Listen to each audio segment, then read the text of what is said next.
आणि कसं आहे, ही गोष्ट खरी आहे की माननीय उद्धवजी आणि त्यांची सगळी टीम ही दादा जेव्हा आम्हाला सोडून NDAत गेला त्याच्या 17व्या दिवशी उद्धवजी जाऊन दादाला भेटून आले होते. हे वास्तव आहे, तुम्ही म्हणताय हे बरोबर आहे. पण असं आहे, मी असा त्याचा अर्थ काढला की उद्धवजी हे मुख्यमंत्री राहिलेले आहेत, तेव्हा आमदारही होते ते, आणि दादा हे उपमुख्यमंत्री आहेत. त्याच्यामुळे एका संविधानिक पदासाठी शुभेच्छा देणं हे मला काही त्याच्यात गैर वाटलं नाही.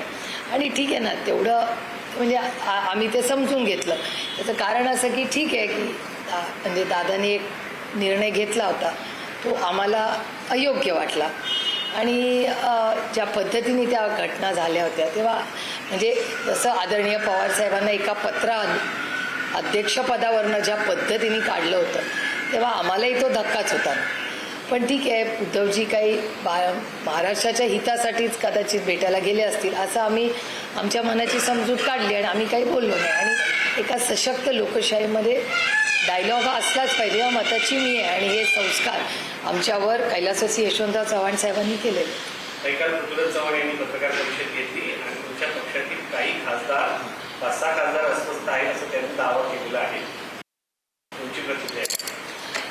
खरं तर रेवतीच्या लग्नासाठीच पृथ्वीराज बाबा आले होते, तेव्हाच माझी त्यांची भेट झाली. त्याच्यानंतर आमच्या कुठल्या खासदारांची त्यांची कुठली भेट झाली आणि कोण त्यांना अस्वस्थ वाटलं, कारण का मी आमच्या सगळ्या खासदार, खरं तर आम्ही सगळे 8 जण एक कुटुंब म्हणून काम करतो. रोज कुठल्या ना कामानिमित्त कशानिमित्त आम्ही 8 जण अखंड एकत्रच असतो. आम्ही आमच्या फॅमिलीज काही ना काहीतरी कामं, कुणाचा प्रवास, काही ना काहीतरी चालूच असतं. त्यामुळे आम्ही 8 ॲज अ युनिट. मला तरी वाटत नाही की पृथ्वीराज बाबांना आमच्यापैकी कोणी भेटलं आहे, पण अर्थातच ते या राज्याचे ज्येष्ठ नेते, त्यांच्या कानावर काही गोष्ट आली असेल तर माझी नैतिक जबाबदारी आहे की मी त्यांना फोन केला पाहिजे आणि विचारलं पाहिजे की काय झालं आहे. आणि आमचे 6 खासदार जे एक तर आमच्या पक्षात कोणी नाराज नाही आणि आम्ही एक कुटुंब म्हणून राहतो, त्याच्यामुळे घराच्या बाहेर जाऊन एक तर कोणी नाराज नाही आणि असला तरी तो बाहेर जाऊन बोलणार. मी तुम्हाला सांगू, गेले 12 वर्ष माझा शपथविधी तुम्ही करता. म्हणजे माननीय मोदी साहेबांचं सरकार आल्यापासून माझ्याबद्दल चर्चा त्याला 12 वर्ष होते. त्याच्यामुळे मला आश्चर्य वाटते की 12 वर्ष तुम्हाला कसा काय कंटाळणे आला हा प्रश्न विचार. पण तुमची काही चर्चा होती की भाजपसोबत तुम्ही सत्तेत जाणार आहात का? काही आमच्याशी कोणी बोलत नाही आहे, आम्ही कुणाशी बोलत नाही, हा विषयच नाही. म्हणजे चर्चेलाच तो विषय आमच्यात नाही. तुम्ही TVवर आणि वर्तमानपत्रात अनेक वेळा बघते आणि मला गंमती वाटते. तुमचे जे सोर्सेस आहेत ते सोर्सेस कुठून या गोष्टी मॅन्युफॅक्चर करतात माहिती नाही.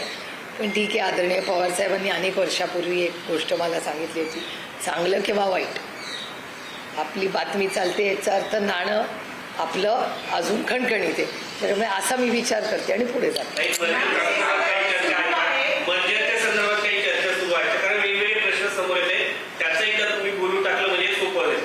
कुठल्या मर्जरबद्दल? NCP अजितदादा पवार पक्षासोबत आणि तुमचा पक्ष याच्यामध्ये मर्जर संदर्भात काही चर्चा सुरू आहे का? माझ्यापर्यंत असली कुठलीही चर्चा कालही नव्हती, आजही नाही. दादा असताना दादा, मी आणि जयंतराव आणि त्यांच्या पक्षातले काही नेते, आज मला कुठली उणीधुणी काढायची नाही, काही जुनं मला काढायचं नाही, कारण का मी वाचतो. I live the moment. त्या क्षणात मी इतिहासात रमत नाही. त्याच्यामुळे दादा होता तोपर्यंत दादाची इच्छा होती, हे वास्तव आहे. दादाला आम्ही सगळे एक व्हावं ही दादाची अतिशय मनापासून इच्छा होती. आम्ही अनेक वेळा भेटलो होतो आणि आम्ही एकत्र येणार आणि पुढे काय करायचं हे आमचं आणि दादाचं ठरलं होतं. आता दादा आज नाही, त्याच्यामुळे मला तो विषय काढायचा नाही. माझा भाऊ आता गेला, त्याच्यामुळे मला त्या इतिहासात रमायचं नाही. आता आम्ही आमच्या मार्गाने, ते त्यांच्या मार्गाने. पार्थ पवार आणि सुरेंद्र पवार वगळता बाकी जे नेते आहेत त्यांच्याकडचे ते आता विलीनीकरणाला राजी झाले, पवार साहेबांच्या भेटी घेत आहेत असं सांगितलं जातं. काय करते? आदरणीय पवार साहेबांना कोणीही भेटलेलं नाही. प्रफुल्लभाई अनेक वेळा आमच्या घरी गेले 60-50 वर्ष येत आहेत, तसे ते कधीतरी येतात, कधी लपून छपून येत नाही. सुनील तटकरे एकदा आले होते, पण जसे सुनील तटकरे आले तसे भुजबळ साहेबही आलेले आहेत मागे, अनेक आमदार येतात, मकरंद पाटील येतात. कारण का आमच्यामध्ये ठीक आहे त्यांनी एखादा निर्णय घेतला, पण आम्ही आमचे कौटुंबिक आणि वैयक्तिक संबंध म्हणजे रेवतीच्याही लग्नाला हे सगळेच आले होते, त्यांना आमंत्रणही होतं. भुजबळ साहेब आशीर्वाद द्यायला आले होते, मकरंद आलं, किती लोक आले होते. फक्त हसन मुश्रीफ आले नव्हते, बाकी सगळेच आले होते आणि सगळ्याच पक्षाचे लोक आले होते. त्याच्यामुळे मला असं वाटतं की जे काय 2-3 वर्षापूर्वी झालं, मी मूव्ड ऑन आणि माझ्या त्यांना शुभेच्छा आहेत आणि आम्ही आमच्या घरामध्ये समाधानी आहोत आणि सुखी आहोत. काँग्रेसमध्ये देखील विलीनीकरणाच्या संदर्भामध्ये सातत्याने चर्चा होतात, या संदर्भात देखील तुम्ही एकदम आक्षेप करू नका. काय विषय? राष्ट्रवादी काँग्रेस शरदचंद्र पवार हा कुठेही विलिनीकरणच्या चर्चेत नाही. काँग्रेसकडून कुठलाही प्रस्ताव आम्हाला नाही, आम्ही काँग्रेसला प्रस्ताव दिलेला नाही. आणि आमचे आणि काँग्रेसचे अतिशय प्रेमाचे जिव्हाळ्याचे संबंध कालही होते, आजही आहेत आणि उद्याही राहतील. म्हणजे मी दिल्लीला आल्यावर दरवेळीच मी प्रियंका गांधींची वेळ मागते, शक्य असेल तर आम्ही नक्की भेटतो.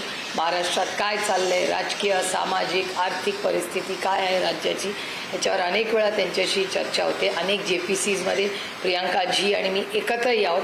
त्याच्यामुळे मग काँग्रेस आणि राष्ट्रवादीच्यामध्ये काय चर्चा झाली पाहिजे किंवा राहुलजींची मी वेळ घेते आणि त्यांच्याशी संपर्क साधून काय साधारणपणे राज्यात चाललेलं आहे किंवा देशात चाललं आहे याची चर्चा अनेक वेळा आमच्या सगळ्यांमध्ये होते. आमचे अतिशय जिव्हाळ्याचे प्रेमाचे संबंध आहेत. राहुलजीही रेवती आणि सारंगला द्याल आशीर्वाद द्यायलासाठी खडके साहेब असतील, हे सगळे आले होते आणि त्याच्यामुळे आम्ही एक मित्र पक्ष म्हणून आम्ही कालही एकत्र होतो, आजही हो आणि उद्याही.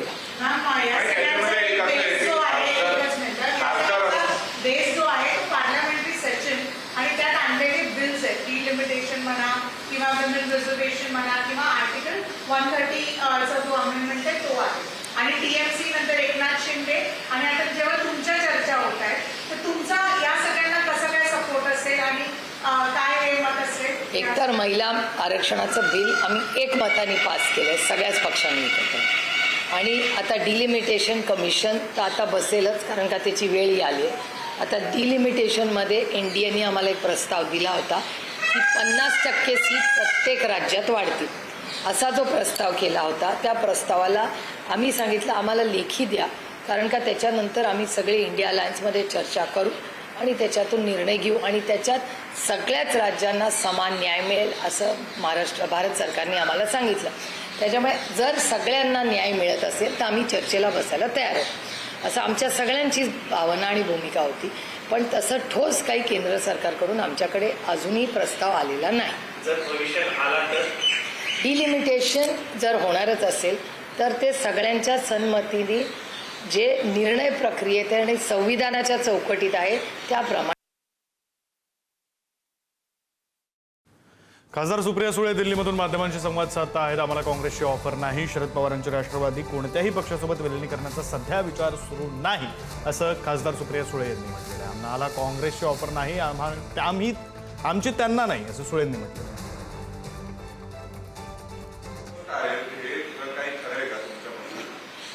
खासदार अस्वस्थ आहेत. 8ही खासदार अस्वस्थ आहेत, कधी 4, कधी 2, कधी 3. म्हणजे मला असं विचाराल ना तर त्यातली गंमत पण निघून गेली. कारण आम्ही 8ही खासदार कालही एकत्र होतो, आजही एकत्र आणि उद्याही राहू. आणि आम्ही 8 खासदार जो काही निर्णय घेऊ, आम्ही 8 खासदार जो निर्णय घेऊ तो एकत्र 8 जणांतच असेल, तो 8 जणांचाच असेल जो काही निर्णय आहे. आणि आम्ही 8ही जण जिथे आहोत तिथे समाधानी आहोत. अहो विनोदजी आणि मी एका JPCमध्ये आहोत, जॉईंट पार्लमेंटरी कमिटीमध्ये आम्ही एकत्र आहोत. आम्ही आठवड्यातून 2 वेळा भेटतो. काल पण होती ती कमिटी मीटिंग, पण ते बिहारला इलेक्शनच्या प्रचारासाठी गेले. आज कदाचित होईल. आता 11 वाजता आहे माझी JPC.